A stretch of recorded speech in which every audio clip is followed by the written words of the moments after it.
অবশেষে খুলে দেওয়া হলো কাপ্তাই বাঁধের 16টি গেট। আবহাওয়াবিদরা গত 24 তারিখ বলা হয়েছিল রাত 10টায় গেট খুলে দেওয়া হবে কাপ্তাই বাঁধের, কিন্তু সেটি গিয়ে পরবর্তী 25 তারিখে সকাল 8টায় খুলে দেওয়া হয়, যেখানে ডাইরেক্ট একবারে পানি নেমে যায় নদীতে। আর সেটি এবার প্রকাশ করেছে বাংলাদেশের বিভিন্ন মিডিয়া সংবাদের মাধ্যমে, যেখানে দেখা যায় কাপ্তাই বাঁধের সকল গেট খুলে দিয়েছে এবং গেটের মাধ্যমে সকল পানি নিচে চলে যাচ্ছে। আর সেখানে থেকে বাংলাদেশের অনেক মানুষ রয়েছে, কিন্তু তাদের অতিরিক্ত কোনো সম্ভাবনা নেই ক্ষতির।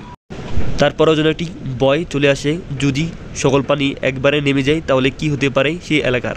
তারপরও অনেক ডর রয়েছে প্রতিটি মানুষের, কিন্তু খুলে দেওয়ার পর যে এখান থেকে বাংলাদেশের এই পানিগুলো নেমে আসছে সেখানে সুখবর হতে পারে, আর যেগুলো পানি নিজে নামছে সে এলাকার জন্য একটু দুঃসংবাদ হতে পারে এই গেট খুলে দেওয়ার কারণে। প্রিয় দর্শক, সবাই ভালো থাকবেন, আর হ্যাঁ, বাংলাদেশের সকল বন্যার্থীদের সাহায্য করার জন্য এগিয়ে আসুন।